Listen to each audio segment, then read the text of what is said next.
تو ماما یعقوب علیہ السلام کے جو بیٹے تھے ان نے یعقوب علیہ السلام کو کہا کہ ہمارے لیے بخشش کی دعا مانگے. مجھے آپ یہ بات بتائیں کہ انہوں نے خود کیوں نہیں مانگی؟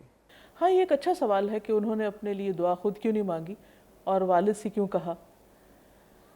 تو بات یہ ہے کہ یہ ایک ایسا وقت تھا جب ان کو اپنے گناہوں کا پوری طرح احساس ہو گیا تھا، اور یہ گناہ ایسے تھے کہ جو صرف حقوق اللہ سے تعلق نہیں رکھتے تھے کہ انہوں نے کوئی صرف اللہ کی نافرمانی کی تھی، بلکہ ان میں حقوق العباد بھی شامل تھے جن کی انہوں نے حق تلفی کی تھی، اپنے بھائی کے ساتھ زیادتی کی تھی، اپنے والد کو ساری زندگی ستاتے رہے تھے.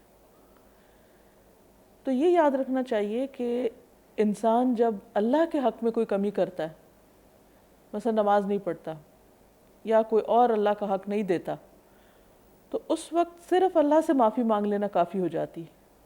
لیکن جب انسان بندوں کے حق میں کوئی گناہ کرتا ہے، بندوں کو تنگ کرتا ہے، بندوں کو ستاتا ہے، تو اس کے لیے ضروری ہوتا ہے کہ بندوں سے بھی معافی مانگے. اب یہاں وہ والد سے ڈائریکٹ تو معافی نہیں مانگ رہے، بس اتنا کہہ رہے ہیں کہ ہم خطا کار تھے، ہماری غلطی ہے، یعنی ایک طرح سے کہہ رہے ہیں کہ ہم سوری ہیں. لیکن چونکہ انہوں نے والد کو ستایا تھا تو اس کے ازالے کے لیے بھی وہ اپنے والد سے کہہ رہے ہیں کہ آپ ہمارے لیے دعا کریں، کیونکہ والد جب ہی دعا کریں گے جب وہ دل سے معاف کریں گے.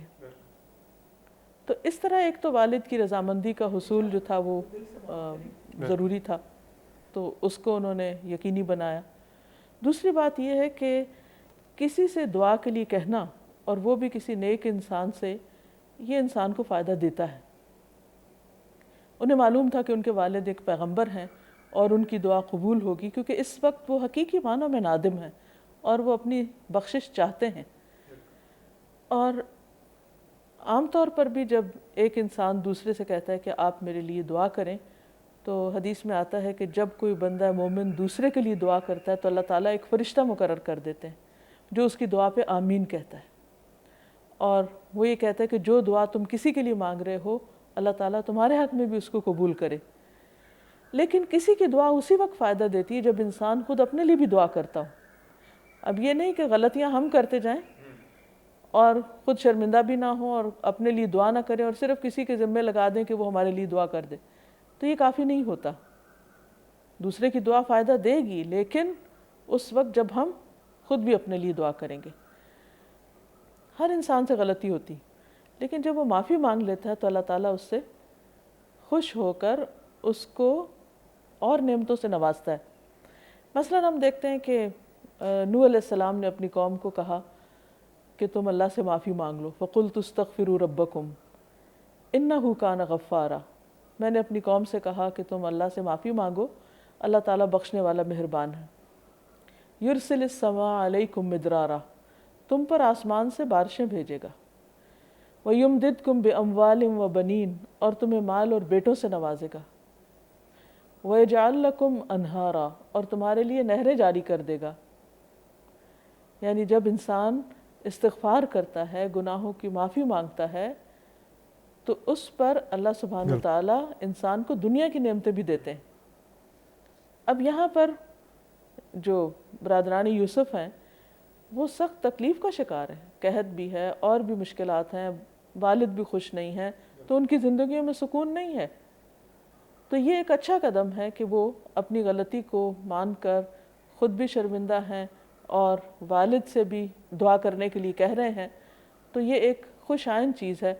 یہاں اس واقعے میں ایک اور چیز بڑی اہم نظر آتی ہے کہ یعقوب علیہ السلام حالانکہ اللہ کے بہت نیک بندے ہیں، لیکن ان کے خاندان والے، ان کے بچے اور دوسرے لوگ ان کی قدر نہیں کرتے.